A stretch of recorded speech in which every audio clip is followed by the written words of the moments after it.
This video will show corroborating stories about aliens. It's in two parts. The first part is about how aliens float, but when they walk on the ground, they waddle like a duck. They are sightings in Peru, a story by Linda Moulton Howe, another by Chase Klotsky, and the video of an alien in La Junta.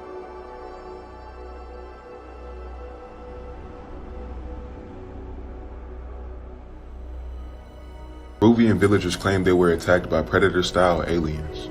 It says here villagers have made a desperate plea to the military to save them from 7-foot-tall aliens, which attack them every night. And apparently this has been going on since July 11. They float 1 meter high and have a red light on the hill. For the past 24 hours, Peru has been trending on social media. And this is because residents in Peru are allegedly encountering 7-foot-tall entities. According to their accounts, the creatures don protective suits and possess an extraordinary ability to float, using spherical footwear illuminated by a red light. Back in the early 1980s was the first time that I was introduced by a kind of whistleblower person in Army military, active at the time actually, to the notion that there is a secret war. And that the secret war has been ongoing around this planet, in this planet, underneath the surface of this planet for millennia. And that the forces that conflict with each other is a mystery, or was a mystery to this man, except that our government was very concerned about who are our allies really and who are our enemies. And that's the way it was laid out to me. And in the process of describing that, this man told me that he was involved in a group that they would get some kind of a call and they would go to wherever there was either a landing or a crash or some sort of interaction with something in the non-human category on this earth. And we've heard about Project Pounce and Moondust and these various groups that since the 1940s Truman had organized, MJ-12, Majestic 12, and that part of their work was to have units that were trained. They were top secret, they couldn't talk to anybody, but their jobs were to go to any location on the planet where there might be either a crash or non-humans doing something, and we wanted to get there and monitor. And he said, we have been able to send signals to the Ebens, another type, that are gray. They have heads that are shaped like a pear. They have eyes that are not black lenses, that they are large and usually dark, but not the lens type. And they sent out a frequency asking for help. And that one of the gray craft went to this town in Arizona, met up with our military people. This man telling me this was firsthand, this was his experience. And he said his superior officer came to him and said, one of the Ebens has agreed to let you, the man who's telling me his firsthand story, have the experience of having a telepathic download so you'll know what it is like. And his superior officer said that they had an agreement. The being knew that humans are very alarmed when these creatures float above the ground. That is their preferred state because they have technology that neutralizes gravity. But they know that humans get upset by things that float in the air, and so he said he's agreed to stay on the ground. And when they walk on the ground, they waddle. And it will be funny. It will look like Donald Duck. Be prepared for it.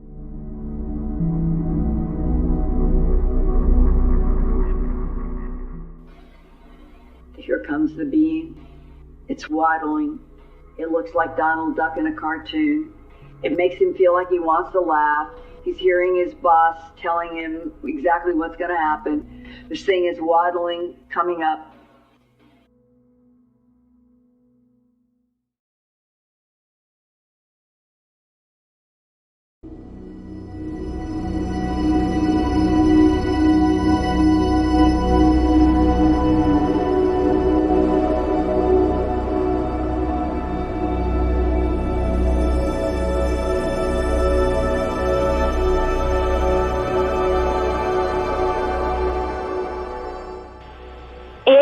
know, the first thing that struck me was how frail and twig-like the legs were.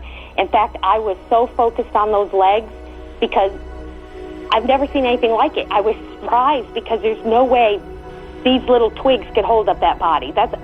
I know it sounds crazy, but that's just what I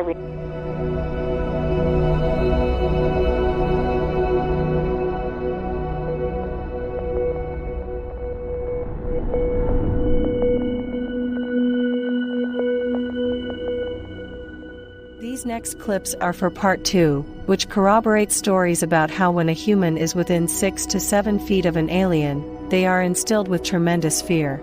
Stories by Linda Moulton Howe and Chase Klotsky. And then he will get to a point where he will start coming toward you in a straight line.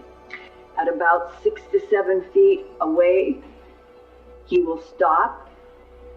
You will want to run. You will feel like when we do flamethrower drills, your entire body is going to be feeling fear. And this is in order. I want you to stand your ground. I don't care how much you want to run. I want you to experience this telepathic download. Now, the guy telling me this is 6'3", 6'4", a big guy, and he said, I thought, oh, give me a break. I'm not a child. I'm ready for this. Here comes the being. It's waddling. It looks like Donald Duck in a cartoon. It makes him feel like he wants to laugh. He's hearing his boss telling him exactly what's going to happen. This thing is waddling, coming up. And he said when it got to about 6 feet, his entire legs began to shake. He wanted to run. He felt like he was going to faint, and he said the only thing that kept me standing there is that I knew that my superior officer was off to the left about 30 feet, and by God, I was not going to fall apart in front of him. So I stood there. But Linda, it was terrifying. And all of a sudden, I just started feeling really uneasy. And I remember turning around and asking everyone, I'm like, hey, does anyone else feel uncomfortable because, like we're being observed? And I said, and I don't mean from up there. And I put my hand down. I said, but down here. And about that time, Rick, this fear gripped mine. We all turned and started running. Nobody said what was that. Nobody said run. We all behaved exactly the same way. And I found that odd, even in that state. But we're running, and we're hauling, running so fast, and all of a sudden the witness was a few steps in front of me. He stops. I hit him so hard running through this dark cornfield, and he had a flashlight, and he said, what the F was that? And he takes his hand with that flashlight, and he swings back, and it lands directly on this little being out there about 3.5 foot tall. And I remember being so stunned because it was so close. Any way it could have even come up to us, because, Rick, when we saw it, it was 6 feet from us. 6 feet away. 6 feet. Yes, and you're running. I'm not a runner. I'm like, what is going on? We were terrified.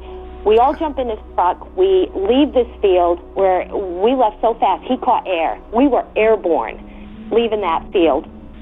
We get up to his driveway. Everybody piles out. We're kind of looking at each other, and it's like, I think it was me that the first one, I just kind of started giggling.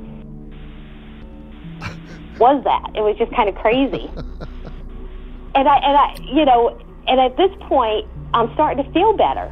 My theory on part 2 is that aliens paralyze humans before they are abducted or before they get within 6 to 7 feet of them, due to the fear factor that happens when aliens get close to humans.